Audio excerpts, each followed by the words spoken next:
Hey, what's up, everybody? Welcome back to Conversations in Pop Culture, where I have with me Corey Hardiman, who is the creator of Sister Mercy, and issue 3 is fully funded on Kickstarter. So, welcome back to the show because it's the second time you're on.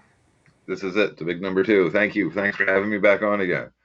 Yeah, I am excited because obviously I love Sister Mercy. The first issue, I loved the second issue as well. And I just love this comic and I love what's going on with it. I'm going to dive into it in a second, but I figure we should probably catch everybody up who's seeing this for the first time on what is Sister Mercy and where is it going, and kind of going through a little bit of the backstory so everybody's at a starting point without ruining too much. All right. Sister Mercy is best described as Joan of Arc beyond Thunderdome, or a Joan of Arc meets Mad Max, because it's a schizophrenic nun in a post-apocalyptic world being led by the voice of God, or, whether it may be God or just the voices in her head remains to be seen. And she has a quest that takes her across the many dangers in the wasteland. Yeah, and there's a little bit more going on where obviously there's sort of a fraction in the church a little bit, I think is a safe assumption. And Mm-hmm. there's a real reason why she's going after it. It's they kind of are going after her for some reason and they want her for a reason I don't want to ruin and where it's going, and then they take her mother nun, and I don't know if it's her real mother or not, and I'm sure we're going to find out more about that at That's some point. answered in issue 3. But it's the person she's obviously connected with and has Mm-hmm. trust in and is living with and is nurturing to her. And so now when she's going on this adventure, a lot of the motivation, just for everybody who didn't read it, is getting her mother back, and the thing that comforts her and is sort of supportive of her. And so that's a driving factor in many ways. 100%, 100%. She's lived a secluded, isolated life with her mother in a far-flung remnant of what's left of civilization, just the two of them. And one day, some unexpected raiders come along and turn their world upside down. And Mercy's on a quest to find out where her mother is. They take her, and it's her, the voice of God, which leads her along the way. And it gets fun, it gets graphic, and it's perfect. I mean, I think on the No Kickstarter, it's holds almost just barred.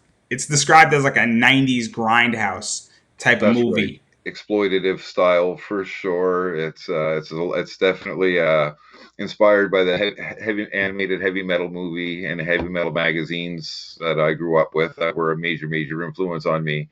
And it's definitely every issue answers some questions, and every issue opens up a whole bunch more questions, and it's great. It absolutely is, and I'm getting tons of positive feedback. The reviews are fantastic.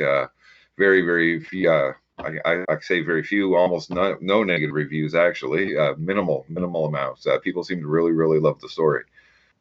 Yeah, and I just want to jump ahead because obviously issue 3 is going forward. It's fully funded, Mm-hmm. and it's funded way beyond where it should be at this point, and it's sort of unusual that you broke through a bunch of stretch goals, and we're going to get to that very quickly because I think you got Yeah. 21 days left. But before we get into that, I do want to talk about what can be expected in issue 3. I know there's some Coliseum nudity coming, and there's That's like a right. dinosaur thing also It's in the Coliseum that's like made out of bones or stones, and then it's great. And then also there's some cars in there too, and some like undead creatures. Like there's a lot of shit coming in there this issue, and there it's is. fascinating. And so I don't want to ruin too much, and I didn't get a preview issue, and I know it's still being worked on, so I don't Still really being worked know out. fully where it's going, but I get an idea of where it's going, and I'm Yeah. sure I'm going to be wrong. I'm sure I'm going to be wrong on it, I'm but sure there'll be a few surprises in there, to say the least. So no doubt about it. But it's Mercy's on the way to find her mother, and we know in from issue 2 she's in a place called Kingdom Come, which we've only had a glimpse of so far, but that gets explored a little bit further in issue 3, and it introduces a few more new characters, a few more new challenges that she has to overcome, and brings her one step closer to her goal and fills in a few more pieces of the puzzle. and obviously the church is involved because why wouldn't they be? Absolutely.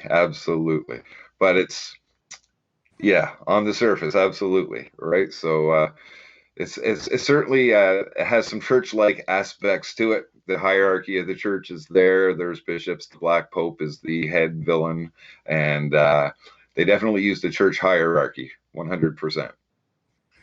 And now I don't want to go any further because obviously this is going down a direction. Obviously, I think like one of the first pages that you put up on it is that nude scene, and obviously it's chained That is page Coliseum. one. Yeah, And so clearly, if that doesn't give you an idea of where we're going and the barbaricness and the fighting and satisfying the masses, I don't know what will. And I think that sort of gives you an idea where this is going for those who are interested and want something different, because this is very different than every other comic out there at the moment in thanks. so many ways. And there's so much philosophy put into it. And we spoke about this in the last interview that, there's obviously a huge component of theology that's put into this. Very much And so. Yeah, it's also the combination that we're in a post-apocalyptic world with the theology, and it's kind of got the Book of Eli vibe to it. I don't know if you've seen the movie,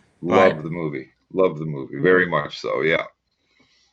I don't even think this story, which I can't wait to read, is the most interesting component of this, because the other side is all the rewards, and that's what hooked me into backing this Kickstarter, because there's 4 covers that are coming out with this.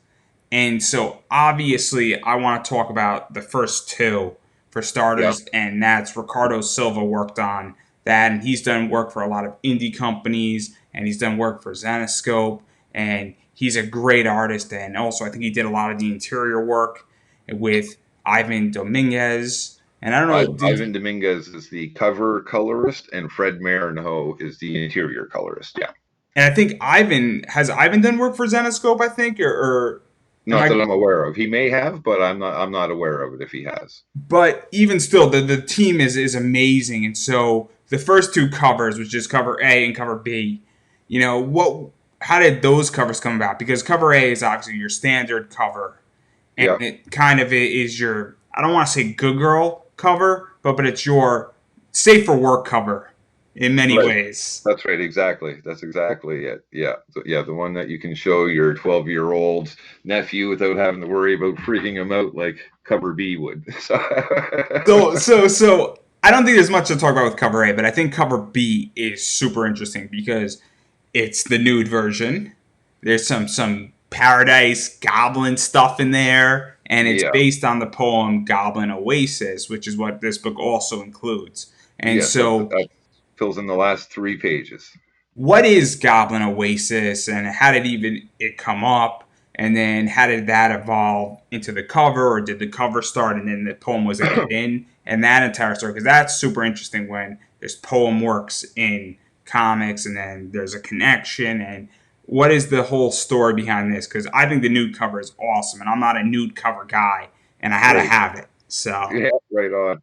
Well, with issue 2, we did a 24-page standard version, which had no nudity, and a 28-page extreme version which had 4 extra pages of content within the story that had the more adult content and nudity and the sexual themes.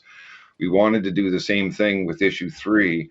However, the storyline took 25 pages, and there was no way I could cut a page to get it into 24 pages. So every comic is going to be 28 pages long, and that poem was supposed to be the extreme content for the extreme version. Although now, like I said, it's going to be in every version, and it's a 15 verse lyrical epic that I'm quite pleased with, and it's definitely has a bit of a raunchy quality to it. Sort of, there was a little old lady from Nantucket sort of theme, but it's 15 verses spread out over 3 pages with artwork to support the story, and it's hopefully a chance where I can flex my writing muscles a little bit, right? So it's definitely lyrical to say the least, and entertaining, and not something anyone will forget soon. That's for sure. It definitely third issue goes out with a bang with this story, for and sure. With this so poem. what came first? Did the poem come first, or how did the cover get built and all that stuff? Because the cover for the nude version is definitely tied to that poem, without a doubt. 100%, 100%, and it was Yeah, no, the cover. Well, the cover was just chosen directly from the poem, and I was just trying to think about the adult content one day, and I didn't want to rehash the same ideas that I had in previous issues, and there was no real way to incorporate the adult content into the storyline this way that felt natural and organic. And I don't mind putting that bit of nudity in there, but I don't. As long as it's organic to the story, it has to fit, and I don't want it to be too gratuitous, and that's what would have happened. So. I just tried to think of a way how can I get the adult content in there for those backers that really do that prefer that, and that led me to okay, well I could write this poem, and pretty much filled itself in after that, right? So, and I say poem, I use the word very loosely. This isn't Percy Bysshe Shelley or Lord Byron or anything like that. This was more like the drunk guy down the street who wrote a raunchy tale about the woman that had big boobs as pouring his beer, right? But at the same time, I think I've managed a little bit of a literary quality at least. So I'll describe it in a very good way. You're embracing your inner Charles Bukowski. absolutely, absolutely, absolutely. So, having said all that, you mentioned something very interesting where issue 2, there was a safe for work version, and then there That's was a right. not safe for work version. And now you've gone to the extreme and you've gone basically saying, I can't do the safe for work version because of page count and a That's variety right. of other things. And so, what was that decision like? Because I went through a similar decision on my podcast. And there's an episode that changed the entire game for me. And in many ways, it was liberating when that Okay. happened because of the topic. It wasn't even cursing. It was just an adult topic changed my show from being a PG-13 show to now being a 17 and up show. And so it was very liberating as an interviewer. And so I'm very curious how that is as a comic creator and a writer and pushing out content when you take off, I guess, the training wheels and the safety and having to censor. Because once you become uncensored, you can drop an F bomb or you could show boobs, and now you can actually tell different stories and you can elevate upwards without having to worry too much. Well, rather than liberating, I would probably say more than anything, it's conflicting. Well, with issue 3, there's one panel in particular that's quite extreme, and because of the importance of where it was to the story, it was going to be in each version. So there was definitely no going back from. There's no going back after this panel. Like it definitely takes it to another level. Um, I run the fear of a lot of people when they see nudity in a comic, they think, okay, you're just trying to use boobs to sell your comic. To a small degree, maybe to more than a small degree, that could be true to an extent. But the common thing that I seem to be hearing from a lot of backers is they buy it for the nudity and for the art, but they actually get engaged with the story and then they're pulled into the story, which is what I hope to achieve. And with the nudity, I want it to be sort of a Game of Thrones level nudity, where yes, you're going to see it, but it's not going to. But it fits within the storyline and it advances everything. So it is liberating in the sense that now I'm telling the story the way that I wanted to, though the nudity originally wasn't supposed to be a part of the story because that didn't come along until later. When I wrote issue 1, there was originally no nudity, and I had so many requests for it. I scrapped the second half of the issue, which I was writing at the time of the Kickstarter, rewrote in the nudity. And since the church and the Catholic faith have such a large part in the book and their views on lust and stuff like that, there was actually a really organic way to work the nudity in so it wasn't gratuitous. So once I'm embracing the fact that okay, yes, this is a part of the story and I'm using it to advance the story, there is a little bit of liberation there, I guess. So I viewed the nudity very differently, where I am not a fan of gratuitous nudity being delivered to me in a fake method. And I mean, That's what I was trying to avoid very hard. I'll buy a nude cover every once in a while, but I know what I'm buying, and I'm buying it because it is what it is, and I Mm-hmm. know exactly why I'm buying it. But when there's nudity in a comic, I like when it's part of the story, and I didn't buy Sister Mercy for the nudity. It Right. didn't cross my mind, and I think many people also agree with that. And I don't know what your audience is, but that's how I viewed it, and I viewed that it added to the story. It also was very cool because it juxtapositions the entire Catholic Church and the church in general, not even the Catholic Church in many ways, but this idea of being holy, and then you have nudity, but then you throw in Adam and Eve walking around pretty much nude, covered in fig leaves. That's right. You get a very interesting dichotomy about civilization and all sorts of stuff, and so I really enjoy the fact that it's part of the story and very much incorporated in, and I viewed it as well. This is brilliant because this is now we could dive much further into it. You could read the nudity on the surface, you could dive down a level, you could dive down 10 levels. And I love it, and I think it's brilliant, and I really think that you did an amazing job with it because it doesn't come off as gratuitous nudity to get a pop. Great, thank As you. I would say. That's great. That's what I was hoping for sure, for sure. Now, cover B definitely comes off as that pop. Yeah. I'm not going to pretend. And No. I think it's beautiful, though. I think Ricardo did an amazing Oh, he's an job with that amazing artist. cover. He's great. Yeah. Oh, yeah. He did a great job. And Ivan's coloring is just absolutely fantastic. And so I view cover B as that pop. I don't view cover B as anything but that pop. And I think it's Right. perfectly fine because you don't have to buy cover B, everybody, on this Kickstarter. That's not your play. That's right.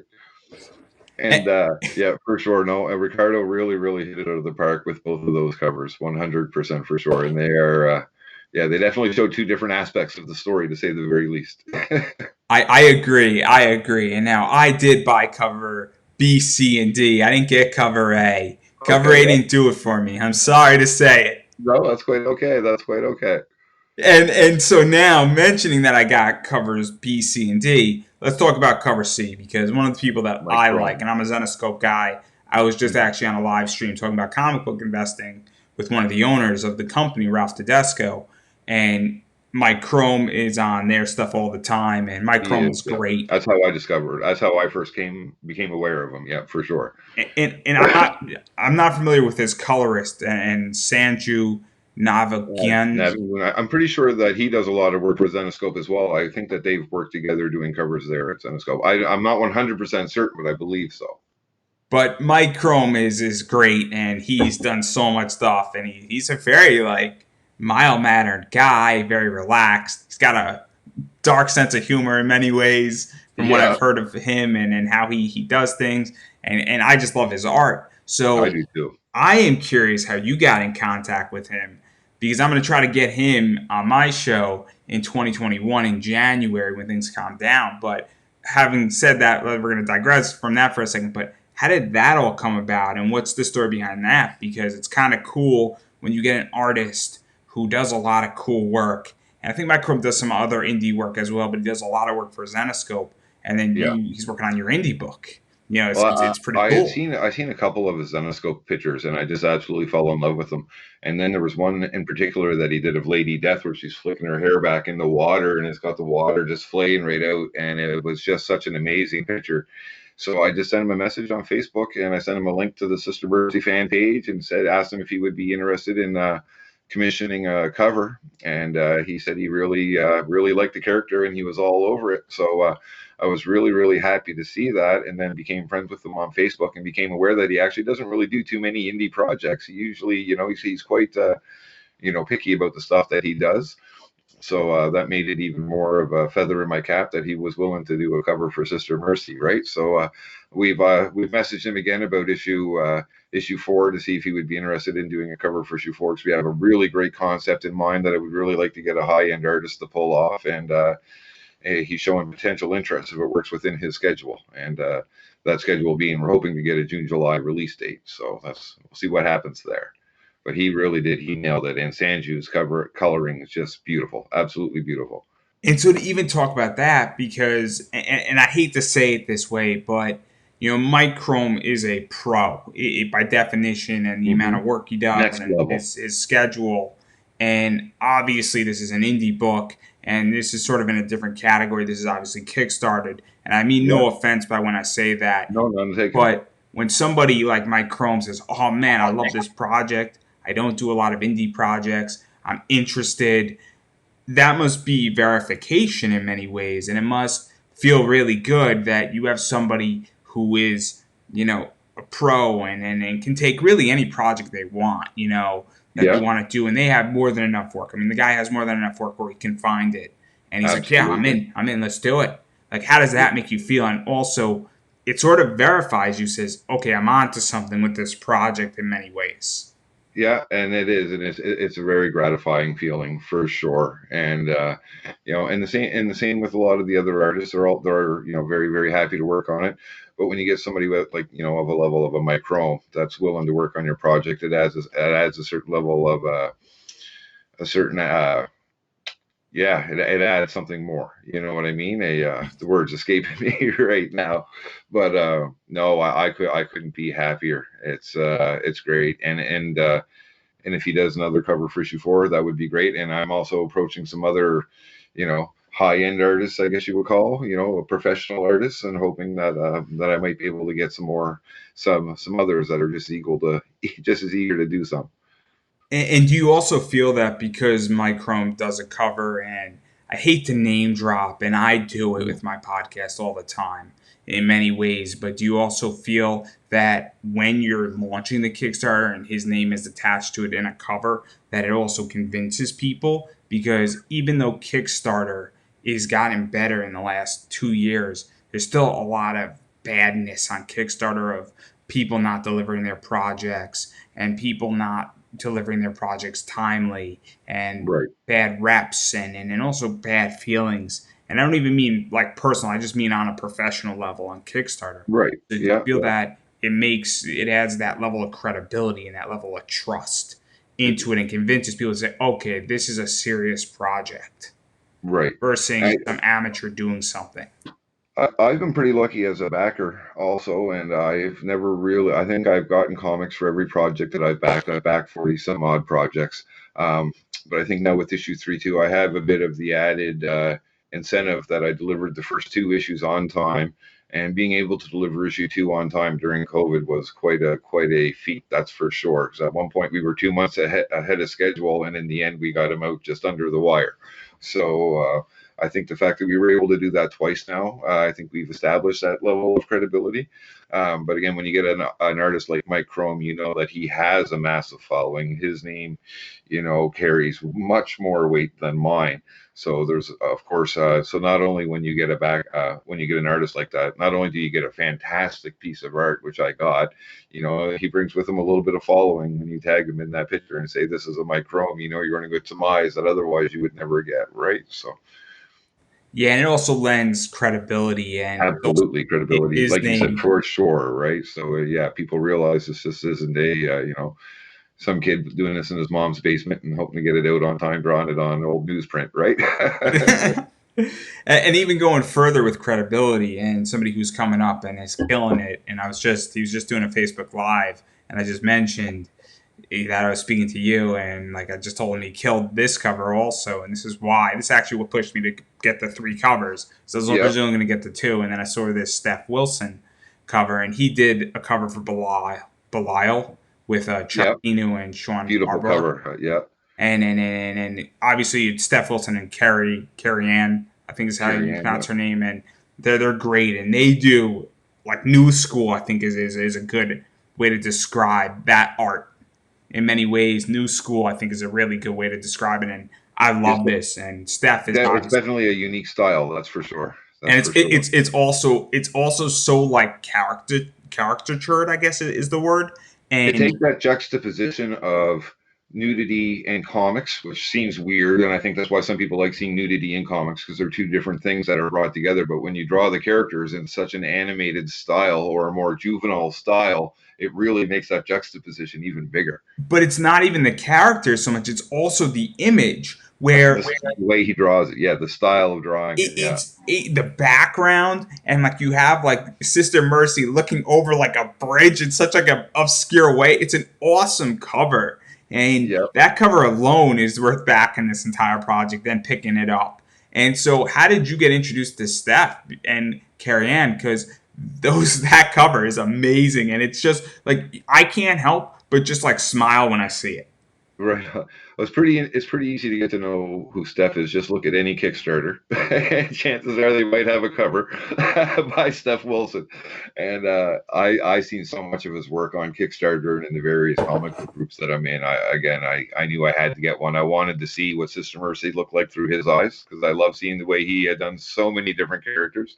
And again, and just like Mike Crone, Steph Wilson's name carried weight, and I knew that by having somebody with so much name recognition that once again it opens up a door to a whole other group of potential backers, right? So, and he did, and he nailed it. And then also there's a mini poster that goes along, which was one of the stretch rewards, a Steph Wilson mini poster as well. And we're going to talk about that in a second. Because Yeah, while we're on the covers, what I like about this one, and we spoke before because I think, I'm not too sure which Kickstarter it was. Either it was the first one or the second one. But the nude variants and then the other variants were more limited. And in mm-hmm. this one, I think you can get any variant you want. You can get all four. There's really no limitations No, on that's this. right. I don't know if you're going to be printing more once this is over, if they're going to be in shops or online, or they're going to be distributed through Kablam.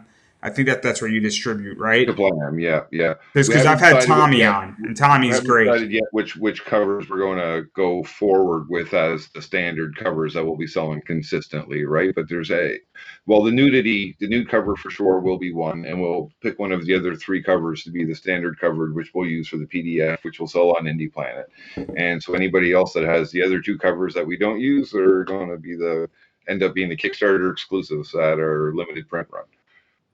But for intensive purposes, I'm backing because we got 21 days, or you have 21 days at Yeah. the very least. Not we, because I'm not part of this. I'm just the. You're a backer though, so you're in on it too. So it's we. I'm only a backer, and I'm only a backer because I like Sister Mercy and I know you, and I Right figured on. that I owe you enough for being on my show twice. So Oh, it's my pleasure. I figured I admit openly that, and also I went big or go home is my entire position. But one of the things that I think is great is that there's no limitation on what you can buy as a backer with this, where you can get all four covers and it's not limited to 1,500. And I love that. I Mm-hmm. love the numbered exclusivity where if you could get what you want, and I love that. I love when companies do that, and then after the Kickstarter is over, it becomes exclusive. That's right. Yeah. And I think it's such a nice thing to do. Because I hate when there's only 100 copies of something and then everybody's scrambling for it. And Yeah. Yeah. not to beat down other companies, I'm not going to name anything, but it's great when companies do that because it shows, or even if there's a limited thing, they let their true fans get it first and then they distribute it outwards. I think it's I learned great. that lesson the hard way with my first Kickstarter because my very first cover was a 100 issue limited print cover, and people still wanted it after it was done its run. And I thought, well, why did I limit myself that way? You know what I mean? Why should have just left it like I said wide open after the Kickstarter, then make it exclusive, which is pretty much the way we're moving forward. And I also feel that, and this might be ignorance, and please correct me if I'm wrong on this, but it's also different where I don't view indie comics as a collectible, buyable investment, the same way that a major comic company that's limited is. I agree. Yeah, no, I agree with that. And so I'm And not interested in buying and selling Sister Mercy as an investment. I legitimately right. want it in my comic collection. And, Yeah, and I think that's also the difference when it's limited. And it's cool that it's limited for the people who got it because it's rare, but it's not the same commodity as a Zenscope book is. And, that's right. That's right. and so I really like the fact that you've dropped that. I think it's great. And I think it's such a good move on so many levels. And I commend you for it because it Right on. Thank you. speaks true to the fans and it's the right fan position versus the wrong fan position. Yeah, I don't want to limit what anybody has access to. That's for sure. The prizes that were limited, like the art commissions by Ricardo Silva and the original artwork, fortunately had no choice on the matter with that But that because makes the sense. story. Yeah, That makes exactly. complete sense. I think everybody agrees that makes sense. Yeah, Versus saying you could easily print another comic. You know what I mean? yeah, that's right. Exactly, exactly. It would be different if you were doing medals, in which that like I For think sure. people get the fact that there's only going to be 100 medals, or there's only going to be 150 medals, or maybe if you have signed books, you're only going to sign 200 of them. Limitations on certain things make sense, but if somebody wants like 50 cover Bs, what is Why it to not? you, right? Like, Why limit your fan base? and so even going off of that and all this stuff, I do want to talk about the other stuff that's coming out with this, which is there's a bunch of stuff in those tiers, and Mhm. I think the tiers have prints with them of like the same covers that you're getting. And so what is that all about, of like the versions of Yeah, them? And it's the Virgin art. So every comic that gets mailed out there will have a the Virgin artwork without the title on it, slipped into the back. It'll be I think it's 6 by 9 inch print, I think. So just a little something extra for the wall or something to leave in the package, just as an extra thank you to all the backers, right? So I like that as well. I think that's cool, and I appreciate it, especially because I'm in the U.S. and so it softens the blow on the shipping. that's one of the funnest things I found about backing, Kickstarter projects myself. Like when I got the last Lady Death Kickstarter, or actually no, that was an Indiegogo, the Lady Death one. But there was so much stuff in it, like the bookmarks and the stickers and the prints, and it's almost like opening a Christmas present. You're getting the magazine, but you don't know all this extra stuff a lot of the times, right? So I want to give that to everybody else as well. That's what's going on with Jamie Tyndall's Kickstarter right now, where it's over 30 grand. Oh wow, You could back it on a physical level for $5 or $10, and then you get more stuff than you could possibly imagine, and it's right on. brilliant. And you are in a similar position, not Hmm. not to the degree that Tyndall has gone. But he might do 50,000, which means that Yeah, it's going to go crazy. It's, that's it's fantastic. amazing. And he had to add more stretch goals, and he's got like 21 days too left, or he might have Yeah. 23 days. And we're talking tomorrow of all things. And I don't know what I'm going to ask him, but it's going to be a great interview. Oh yeah, It's I'll going to have be to check great that or it's out. going to be horrific. It's going to be one or the other. There's no middle ground anymore. Right. But this is about you, not him. So one of the things that you're in the situation of right now is that you broke through your stretch goals super quick.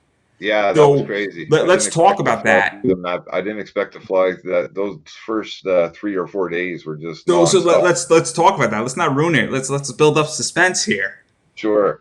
So Yeah. what happened with the first one, and then the second one, and then the third one? Because those three were fascinating. So when did you break the first stretch goal? I And think the what first was stretch, it? What was the first stretch goal as well? the first stretch goal opened up in 3 or 4 hours, and what was the first one was just a Sister Mercy bookmark, just a standard bookmark. So I'm going to ask a question. Sorry to interrupt, but No, it's when okay. you broke your stretch goal, were you fully funded? Yeah, the first stretch goal was the funding point was at 3,000 Canadian, which was the funding point, So what and then was I that like, that you opened up that stretch goal? You're fully funded in 4 hours. oh, it was great. Absolutely great. Absolutely great. Just sitting in front of the computer watching the numbers roll. It's just there's no downside to that. No, it's 100% fantastic. See why I And wanted to interview you so quickly? yeah, that's right. So yeah, no, it was great. And so yeah, that first stretch goal. As soon as we reached our reward, we unlocked that first stretch goal, the Sister Mercy bookmark, and which to me are almost like an obligatory stretch goal, because I have so many bookmarks from so many different Kickstarters now. It was almost like an unintentional collection. I love bookmarks. I'm a reader. I love Me too. reading. Me I too. love bookmarks. My favorite bookmark is a Zenoscope bookmark. It's like metal. It's beautiful. It's great.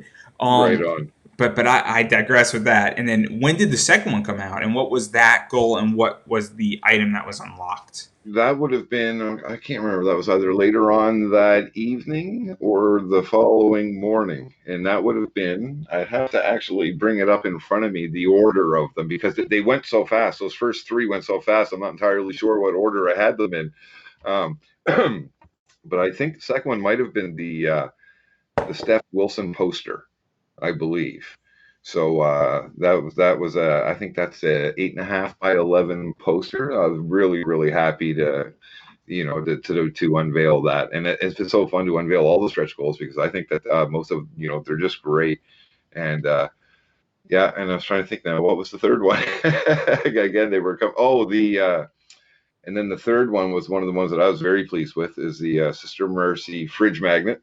I got So a let's beautiful let's talk lazy cut. about that one too, because obviously that one happened. So now, because I didn't back this until like 3 or 4 days in, so I think I backed it with stretch goals 1, 2, and 3 already done. Okay, yeah, And so I came in, and that's something that I also like about this, where that's even further incentive to back now. right, And you yeah, could back at any level, and you're going to get this stuff beyond a digital tier, which exactly. any physical tier you're going to get all this stuff. So, what was that like unlocking the magnet? Because magnets are fun. I love magnets. I love playing with them. But it's not that Yeah. type of magnet. I'm sure I'm going to find a use for that magnet either in my apartment or in my mom's house, and she might not like it. But I'll just get like 15 magnets, just put them up on the fridge, and Put it then on she's the gonna be fridge. watching this, and she's gonna like in the middle of the night. Oh, it's gonna be great. But in all seriousness, what was that like unlocking it and also giving a magnet? Because magnets are fun. Well, it's great, and I love unlocking all these stretch goals myself because obviously I'm going to get one too, and I want one on my fridge. So I'm like, yeah, great. Now I can order magnets, which means I get to have a magnet on my So fridge. so really, so really, this is all about you getting a stretch goal. It's not about Also, us. absolutely, absolutely. Everybody's just helping me get my stretch You goals. just Yeah, need a so justification and a tax write-off. that's right. Absolutely, absolutely. Yeah, no, it was. I'm very, very pleased with that. And again, that magnet is that's using the microchrome art, and which is just such a fantastic piece of art. And so just these three stretch goals, because some Kickstarters barely make it across Right. their finish line. Some exceed it tremendously, and your entire Kickstarter. And we're going to talk about 4 and 5 in a second, because I think you're on Hmm. 5 right now. Um, but what is that even like for you for momentum and gain? Because I'm a big believer in, I'm a big fan of Dave Ramsey, and he has a concept called the debt snowball. And Hmm. the reason why I bring it up is that you attack the smallest debt first, and then you keep attacking, and you gain momentum. And Okay. it's, I like doing interviews in like 4 or 5 blocks for a reason. Earlier today, as I stated, I was on a sort of being interviewed for Zenscope and part of their show, and I purposely wanted to schedule doing this because it's momentum going forward. I have an interview tomorrow. It's momentum going forward. And I would imagine that when you're unlocking one goal and then a next goal and then a third goal and then the fourth goal comes, which we're going to talk about in a second here, it's massive momentum. You get pumped up, right? Oh, absolutely, And you want to absolutely. make it better, don't you? You want to like say, fuck this shit, 32 pages. Let's do it. Yeah, that's just it. Well, some of them were coming so fast that the next stretch goal wasn't necessarily ready. Like there was one I'm waiting on a piece of art for, and I thought, okay, this is going to be stretch goal number 4. I said, that'll probably be about a week or so before I need that. And it's like 3 days in. It's like, okay, I need that now. So, so So I had to sort of start shuffling the schedule and say, okay, I got to kind of change the stretch goals up a little bit and put that one a little further down the line. So let's talk about that. Let's talk about that fourth stretch goal, because what was that fourth one? And obviously moving things around and happening. And then because it almost seemed to me that you had to put up a stretch goal and then it got unlocked immediately. That's almost how it Yeah, seemed. and there's a And pretty good, $2,000 in between each stretch goal too. So, and again, they're being knocked down pretty fast. And it's so the next one after that was the Sister Mercy Halloween print. We did the same thing for our issue 2 Kickstarter as well. Only obviously it's a different print this time. And yeah, then that's a beautiful print. Um, and oh my goodness, I'm at a loss now. I can't remember the name of the artist for that one. Sorry, but I can tell you that Fred Marino colored it. He does so much of my coloring, but I have so many artists that I've commissioned that sometimes I can't keep all of their names straight. But yeah, so it was the Halloween print. It was another 6x9 insert, the same as the Virgin print cards, uh, of the cover cards, and there will be one of those. Will be going out with absolutely every single package as well. so what I mean, that's a good problem to have though.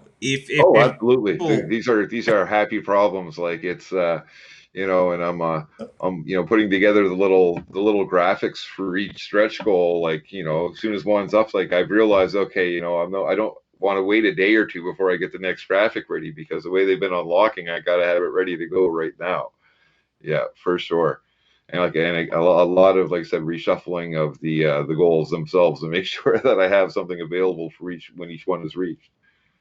And then what is going on with stretch goal 5? Because that one's very interesting. Was stretch goal 5 unlocked yet, or? Yeah, yes, that one actually got unlocked today. That was the one. That was the 11K one. That was the. I'm really really happy about that one. We had some. We still had some leftover original pages from issue 2. For our second issue Kickstarter, there was a tier where we were selling the original pages, and we had sold most of them, but there was a few left over, and I was kind of scrambling, coming up for an idea for the next stretch goal because it had come upon me so fast I wasn't ready for it. And then I thought, okay, yeah, well, we'll do a draw for 5 of these pages, and it was very, very well received, and I'm really eager to look forward to that draw. So as soon as the Kickstarter is finished and all the pledges are gathered, all the names will go in a hat, and I'll be happy to draw 5 and give away 5 original pages. And that's from Sister Mercy issue 2, Issue correct? 2, yeah, yeah, those pages are.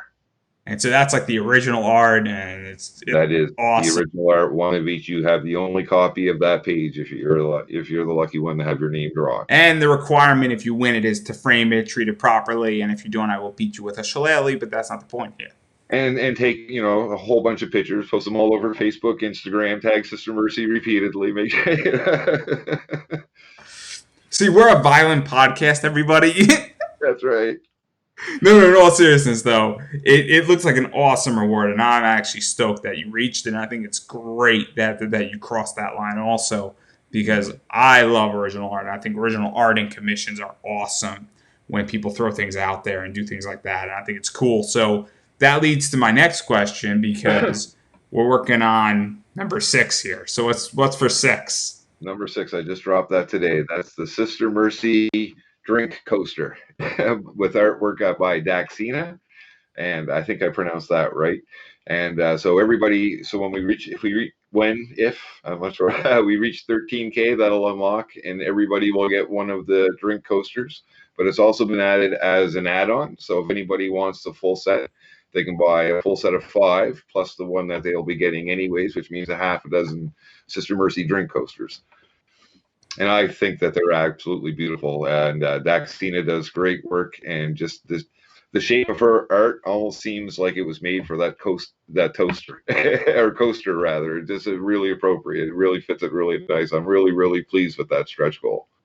So that means that if people get it and you have 5 other friends, you can all protect your table properly.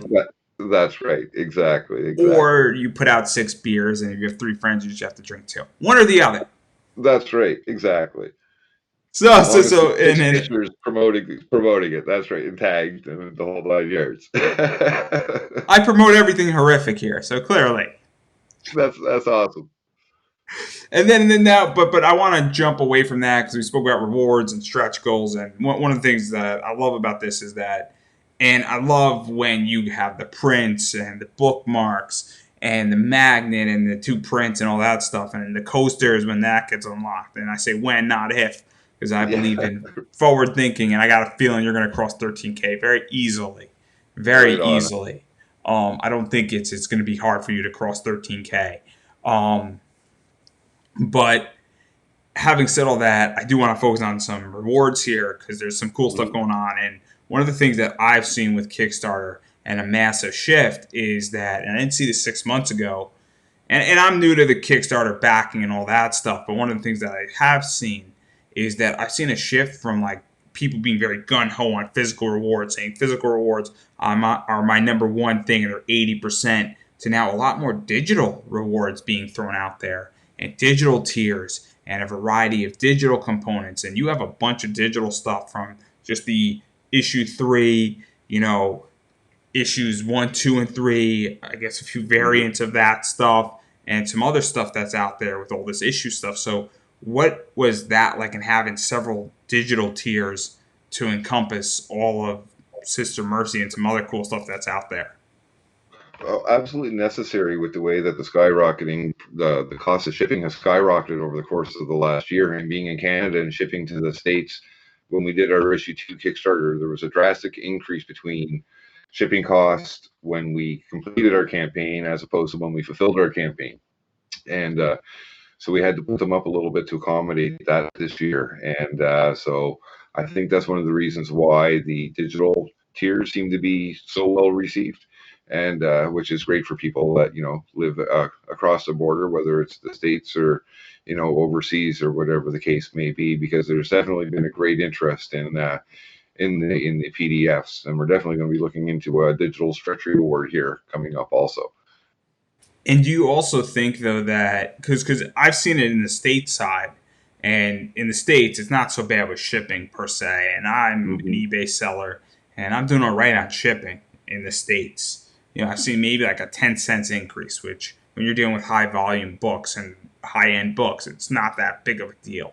When Right. Yeah. and so I'm not feeling the shipping costs per se in the US, but I've definitely seen on Kickstarter way more expansive digital rewards. And Hmm. I'm just curious, like, because I took the view of thinking everybody who was against digital rewards was moronic, because I felt like they were leaving a lot of money on the table.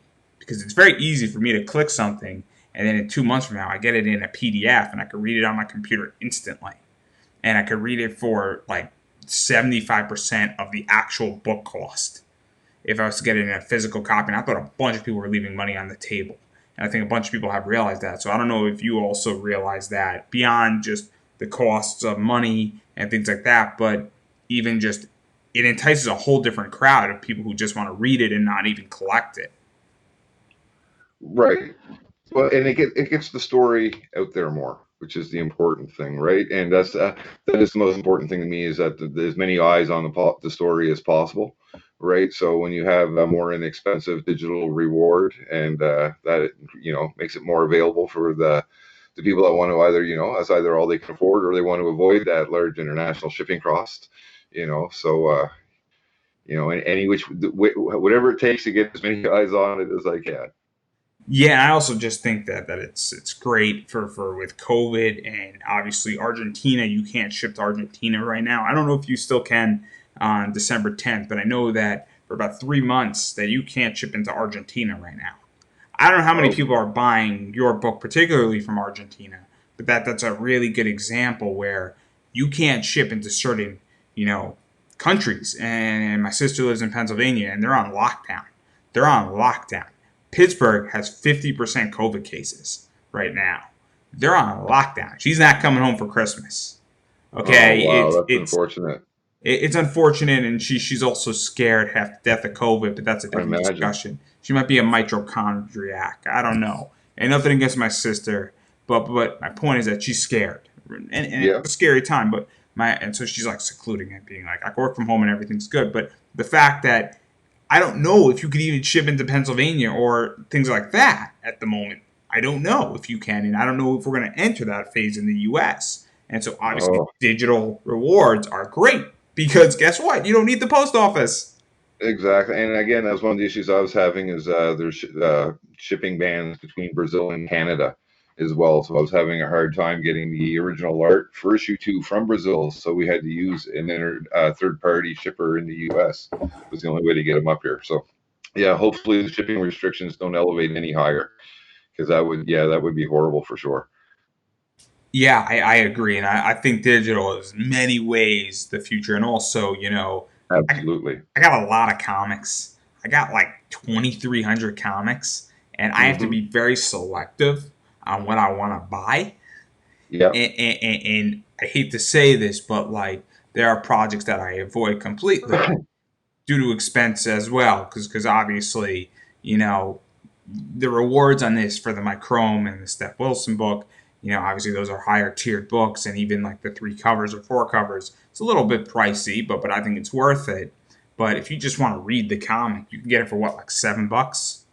That's right. Exactly. Exactly. And so Right. $7 is the price of your Frappuccino at Starbucks every day, every week. That's right. Actually, I think it's 7 for the new variant version, and 5 for just the standard. Cheaper than, Just than your coffee at Starbucks every day. and all of those prices are also, those are all Canadian dollars. So that's $5 Canadian. So that's like $3.54 American, right? So every price listed in the on the Kickstarter are listed as Canadian prices as well. So that's something else to keep in mind.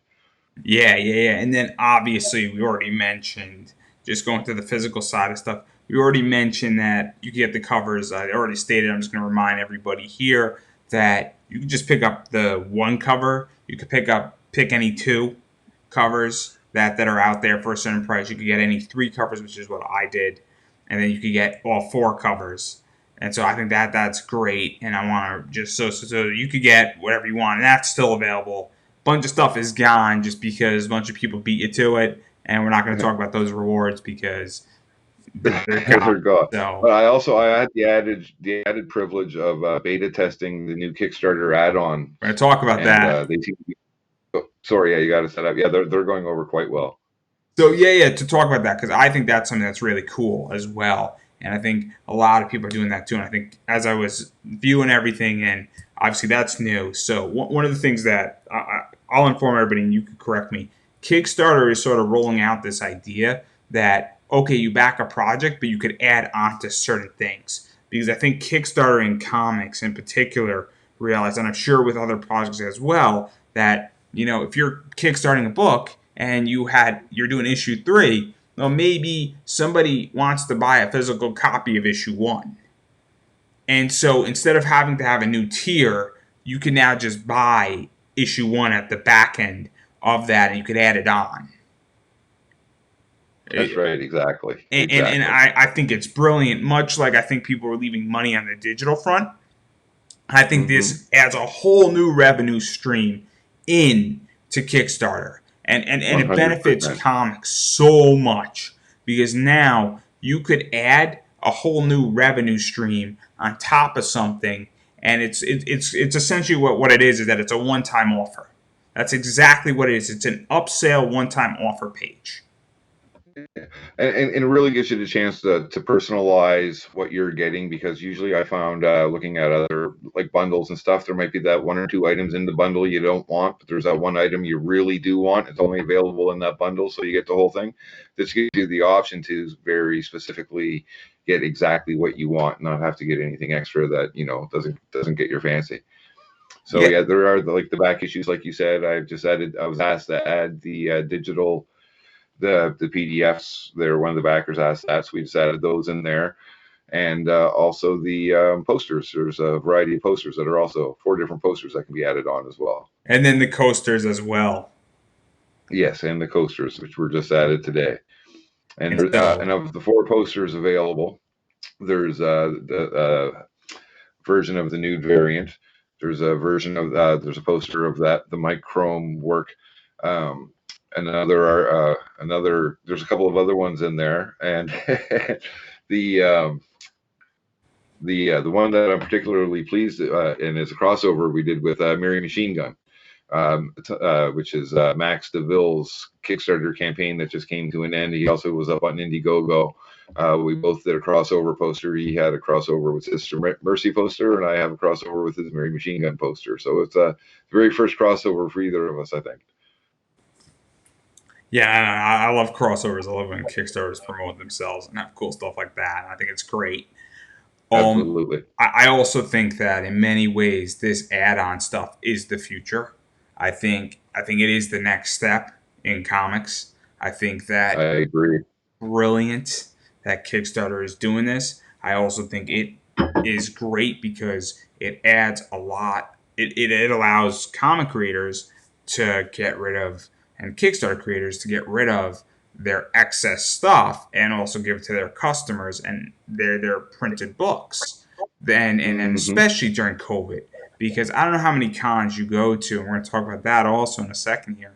But obviously, without the cons, I would imagine that if you have 60 Sister Mercy issue ones, those are not the easiest thing to sell in physical copy right now in COVID. But if you have Backergate or whatever it's called, I don't know what Kickstarter calls it, but it's the idea is that now people are going to want an issue 1 and add it on to their entire project, and That's right.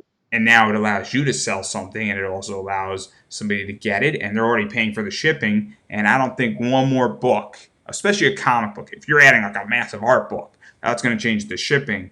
But Right. one more comic is not going to change the shipping by much. That's right. That's right. And so I Yeah. love upsells. I love one-time offers. I'm building a funnel right now, and my one-time offer is very nice. It's a Right really on. good way to make money. I'm telling you, in which that I'm not saying Kickstarter is a funnel, but it sure is funnel-esque. If you Yeah. think I about guess. it, it really is. Kickstarter is a funnel. It's great. Oh, absolutely, absolutely. Kickstarter is a wonderful platform. I couldn't be happier with them for sure. They've been they're just, yes, fantastic. And you pay their percentage because it works. Yes, gladly. Yeah, absolutely. With a smile. I have no problem paying their fees whatsoever. And so Yeah, we're no, not they're going to bash fantastic. Kickstarter because if they hear me bashing them, there goes my Kickstarter career right there, and there goes Right, my right. I don't want account. the Sister So, Mercy campaign all suddenly disappear, so we're just going to just, yeah, praise them to the high heavens. and now I already mentioned it, but obviously COVID has changed the game significantly. I hinted at it all this time and everything in between, and COVID has changed the game in many ways. Um, cons are sort of stopped, and I have a feeling they're going to be stopped for the next 9 months to a year. I Yeah. I don't anticipate many cons happening this year in 2021. Um, and I think for a lot of reasons, I think that safety reasons. We could talk all about this vaccination. I do not buy into it, and I'm not a conspiracy theorist. I think people are over optimistic about it. Hmm. And then on top of it, I don't know how many people are so gun ho willing to go back to a con. I'm not. I'm not so willing to go back to a con for probably the next year, and I don't care who's there and why they're there, and it's just not something I feel comfortable with. And I can't even imagine selling and having to shake hands. I can't imagine social distancing because that's not going away for a while.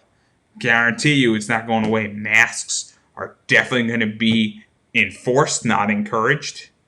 Hmm. Um, Definitely could tell you that, and then on top of that, celebrities dictate, big money dictates small money by definition. It always has, it always will. And so certain celebrities are not going to be at conventions, or they're, and then that's not going to draw people to come to it. And then what that does is that, because the way the con works, just so everybody understands, and I've explained this like 90 times at this point, but if you're a celebrity, you're guaranteed a certain amount of money by definition. And then what winds up happening is that that goes against all the autographs you sell and pictures you take, and then ticket sales are done on that. And then if a certain amount of people come, that's what sort of justifies the entire process. And so now, if a celebrity doesn't want to come, that means people aren't interested in coming to the con. And then the celebrities that do come have a guarantee, and that guarantee might not be met. And therefore, it creates a whole problem of its economy in the entire con scene. And then, because you're an indie comic creator at a convention, you benefit from that foot traffic. But if that foot traffic is cut in half, that means that your sales are cut in half by definition, or they're even cut even below half. Yeah. And well, if you look at even you look at the state of movie theaters and what they've got planning coming up over the course for 2021, you know, it doesn't spell much hope for Comic Cons. If theaters can't do it, I don't see how a Comic Con can do it. You have Warner Brothers, who has just sent their entire slate to HBO Max. Which is the Today way it's was going to the go. It's a Yeah, brilliant today was move. the shareholders' call for Disney, where they announced, well, they said today, as of today, Black Widow's still going to hit theaters in May as their plan. But aside from that, everything else is direct to streaming, right? So, we're seeing movie theaters basically giving up on 2021 already. So I wouldn't be too hopeful that there would be too many cons that year either. Yeah, I don't think there's going to be too many cons. I think it's going to be a very interesting thing, and I think that we're going to see a lot more online sales. And I also think that Absolutely. I think that And that plus these online cons, which are becoming a thing. I haven't done one yet, but I've watched a couple now, and it's definitely something I want to explore coming down the road, right? So, I think they have a lot of work to do.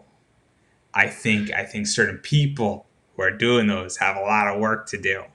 And I think yeah. that when people find out what happened to me and a bunch of other people and a bunch of contract bullshit, I think it's going to be a rude awakening. And we look at Wizard World in that sector, and we look at a variety of other things. They're not doing well. GalaxyCon is not doing well because a con is a very personal thing, and Right. it's also the people who are presenting and all the industry people. They don't bring the energy that's there. They don't bring the authenticity that is in Right. play. And I think in many ways there's a lot of work that needs to be done. And Absolutely. I don't think they're gonna make it. I really don't. And I think that it's a problem. And there are certain people who said the wrong thing in circumstances to me when I asked to be part of it. And I'm a very indie supporting guy, and you ostracized the like you're under supporting growth mechanism. But no, Okay. Yep. and there's gonna be hell to pay for. Karma's a bitch, and Hmm. I'm gunning for certain people. I'm open about it. Okay. I don't mean to. I'm straight up, in which that I don't mean that you reap what you sow is what I'm getting at for Right. everybody. And the second I get the opportunity to put somebody on blast, it's coming. And I think Well, there's a lot of different ones out there, so hopefully, some of these will, learn from the mistakes of others, or even these ones that have created their own mistakes and try to avoid that going forward, right? And they should, want to be treating their fan base with respect, 100% for sure. there's apologies that need to be given to a lot of people, and I'm not the only one. And there's Okay. apologies that have to be given to a lot of fans also because there are problems in this entire virtual world. I mean, WWE has their own entire issues with their virtual positioning, and things need Okay. to be dealt with and redefined and reanalyzed and rebuilt. But I digress. I do think I think I'm blissfully ignorant, and for the most part on that. I think that we're going to get there. I just think Mhm. that a lot of refining needs to be done, and I think that it's a good theory, and I think it's great for selling and collectibles. I think online conventions as a sale position is brilliant, and it's an amazing concept for selling, which is what Well, I Zenoscope think does so you actually efficiently. raise a good you raised a good point about the energy level. I'm a really big fan of the band Clutch, and they had to cancel their concert tour because of COVID, of course. So they started doing just some concerts from home, just their own home studio, and they get the whole band together and they do a live stream on YouTube, and they do one every 2 or 3 months, and they bring so much energy to those videos. Those little mini concerts that they're absolutely fantastic. So if people can just figure out to bring that energy to the Comic Cons, it would definitely be an improvement. It's an energy thing, and it's bringing that energy into whatever you're doing, and filling the room up, and That's right. also the confidence, and also being uncensored. I think is the other thing too, because you're on the internet, and it's Mhm. also the authenticity, and I think that's the key four components of online cons, and I think a lot of these places are lacking them. And I think that's the issue. And I also think that they're focusing on money and not on experience. And that's also the other issue too, because when you're Yeah, well, the charging, money comes with the experience, not the other way around. so I think that the problem is that when you're charging $65 for 3 minutes, that's the problem. Yeah, It that looks is it looks a certain that's a way. lot. It could be written better and more authentic and in a nicer way. Because I don't Hmm. have a problem with somebody making money. I have a problem Hmm. with the way it's presented because it feels like you're ripping me off. And I think that's why Right. Wizard World is failing tremendously. But I digress on that Well, point. you definitely want your customers and your consumers walking away feeling like they got value for their dollar. You want them feeling like they should have spent 70 when they spent 60. That's right, exactly. Exactly. Because then they'll come back and they'll spend 60 again and feel like they got 70 or 80. And meanwhile, everybody's happy. But I digress. It's Because more about that individual building that individual relationship than getting that individual sale, right? So I would rather, sell one comic or even just talk to one person about my series and get them eager and interested in it rather than just, talk them into buying that one comic and never seeing them again. You know what I mean? I would rather create a permanent Think fan than get one sale I on it. think that I that's guess one the of the things. cons have to look at that as well. I think that's one of the things that you've done very well with Sister Mercy is that your customer acquisition cost, and I'm sure you have statistics on it, but I am sure because I didn't back your first two, but I backed this one. I'm going to be backing four when it comes out because you've earned me as a customer in many ways, Great. and obviously I think that that's why you funded so quickly is that you've earned customers Definitely and a lot of return customers, which I was very, very happy to see. Very happy to and see that. so I think that's something that you've done very well, and I think a bunch of people on Kickstarter have done it very well as well. But Mhm. it's tricky, but I think that's part of the reason why you have done so well and that you have pushed forward. Because I would imagine that I'm sure you have the statistics, and I'm sure you're going to have them more at the end of this Kickstarter when you're going through it. But and I'm sure you have a list of some sort that determines this, but I'm sure it's going to be at least 50% of returning customers, if not more. Yeah, it'd be interesting to see. It'll be interesting to see. I definitely see a lot of familiar names in there, right? And yeah, definitely. And it's actually kind of funny. I was just pointing this out to my son the other day. The name Mike Myers. So many backers from Canada, the United States, named Michael Myers. It's such a common name. I can't believe it, right? And it was quite comical. And I was telling my son about it the other day. I'm like, oh look, I just had another pledge from Mike Myers. And as I was pointing it out, a comment came from a Michael Myers. It's like it's like they're everywhere. But I love them because they're fans, so it's great. Yeah, and then I think that's funny too, because Michael Myers is a serial killer, but that's not the point. And also Austin Powers, right? Really common name, right? Yeah, it's funny, You can either beat British intelligence or you're killing people. One or the other. Is there much of a gray area in between? It's one or the other. We have to pick only two categories. That's right. That's right. But even There is going no beyond middle ground, this, only extremes. That's and then imagine we cross the streams and then Gozer appears. But I digress. But anyhow, we've been talking for a while, and I do want to give you an opportunity to promote yourself. Where can people find Sister Mercy? Because I know you got a Facebook page. Where can people find it on social media? I don't know if you have Instagram, Twitter. yeah. Obviously, where can people find the Kickstarter? Where can people support it? Where can people pick up issues? Let's say they don't want to, back the Kickstarter. They just want to say, hey, I want to pick up issue one. Where can they find that? Because I know that Kablam does something with it, and Tommy was Yeah. on with Roland Mann, and I'm sure you know both of them somewhat, and so and they do great printing. Tommy does great printing. Oh, yeah, we do. So we got our Sister Mercy Facebook page, which just passed 12,000 fans, big milestone. And you can also look up Sister Mercy on Instagram as well, and of course, obviously Kickstarter and on IndiePlanet.com. If you do a search for either Sister Mercy or CWH Comics, you can get back issues of issues 1 and 2. And I think that pretty much covers all the areas that we're into. We avoid the cesspool, or I avoid the cesspool that is Twitter at all costs. Sometimes I get buried far enough in YouTube comments, so I try to avoid Twitter. And so even to just go further, because I want to clarify this project is fully funded. It's Mhm. funded well beyond that. It can't not happen at this point. We're at almost 400% funding. The last 3 pages have been drawn and are going to be colored. Actually, we're one of the biggest things we wanted to do this time around was to narrow down the wait in between completion and fulfillment, and it looks like we've done that. So I think we have April listed as the fulfillment month. But if everything goes as planned, we just added a bit of extra time just in case of any potential COVID related delays or whatnot. But we really expect to be ahead of schedule on fulfillment this time around too. And the reason why I bring this up is because that does also create credibility. It creates a sense of, okay, this is going to happen. And people back Kickstarters that pass their goal because then they feel like, okay, I want to be part of this.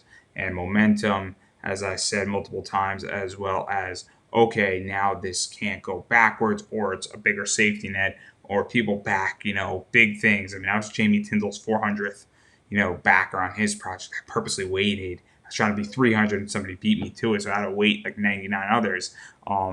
And people do that as well. And so it's also assurance, and people try to beat big numbers like 350 or 400 or 450 and things like that, or try to push over the goal of a big hurdle. And so obviously at this stage, you are way over the hurdle. And Yeah. so if not saying 100 people should cancel, but that wouldn't affect the complete funding of this thing moving forward. Yep, absolutely. No, we've definitely nailed our funding. There's it's Shy of a meteor anything. hitting us. Was that? Shy of a meteor hitting us. This I project. was just about to say, unless I get struck by lightning, was the example I was about to use. It's going to take some pretty extreme circumstances to make fulfillment not happen. So I can't see it happening. And Right. I'm So excited it's for it. I'm very yeah, and excited it's for it. I look forward to seeing what everybody says. Thinks of the third issue. After issue two, I got a lot of comments from people that said they can't wait to hear what happens next. And as a writer, that's the greatest compliment you can give, as far as I'm concerned. So here's what happens next. Well, as I stated, I'm very excited for issue 3. It's going to be a fun one to read, and I'm looking forward to where it goes. I'm more looking forward to looking at the covers, to be completely honest, because that's Steph Right Wilson on, cover. right on. Well, I Look, hope you enjoy the issue so much you're just going to have to read it a couple of times. I'm really looking forward to the Steph Wilson, Mike Crome, and Ricardo Silva and Ivan's cover. And I'm not a big nude guy, but that cover definitely convinced me on it, and I'm looking forward to seeing it uncensored. Right So, on. so, so on that note, we're going to stop right there, but I am going to remind everybody, and I've been saying this in every interview, obviously you have to support indie comics, support Kickstarters, check it out. If you haven't already backed it, and you just want to experiment it, try the digital reward. It's not that much money, and I love it. I think it's a great comic. I think it's a lot of fun. I think it's an awesome book. It looks fun. It is a good book. Obviously, I loved issues 1 and 2, and I can't speak highly enough about this. And look, it is. Let's say money's tight because it's COVID. Things are complicated. It's a scary time in the world. It's a scary time in the U.S. This virus is complicated. Nobody knows what's going to happen in the next 90 days with this virus. And if you can't afford it, you know, don't go risk this entire thing and this entire your money and your money and wow, I just lost my train of thought. Wow, this is not good. Don't go risk your money and put your family at risk. There we go. Put your family That's at right. risk to buy this comic when you should really be taking care of yourself, your family, your dog before spending money on comic books. But You forgot to mention cat. support just doesn't come in the form of money. It comes in following on Facebook, liking on Facebook, commenting on Facebook, hearts on That's Facebook, right. checking out the Kickstarter, looking at Kablam, following on social media, sharing on Facebook. All that stuff matters. And so great if you can throw money at it, and you should also be following the page. But even more so, you should be definitely following that page regardless of money and regardless of anything else that you're doing, because liking a Facebook page and commenting on it once a week is free unless you don't have electricity. And if that's the case, you obviously have a bigger problem that you need to address. And if like seriously, like you should probably contact me if that's your problem, because I will either help you directly or I will direct you and find you help. And because that's a bigger problem than you worrying about buying Sister Mercy issue 3. But if you have electricity and you have money, go support the comic, is the Then you point. have light to read it by, so you're good. So there you go. That's everything, everybody. And I think we're going to wrap up right there. Final words. Thank you all. Thanks again for the interview. Thanks everybody for taking the time to listen to it. And I look forward to hearing back from any backers and seeing their final thoughts after they finally read the comics. I can't begin to say how much I can't wait to hear what everybody thinks of it. And that's a wrap.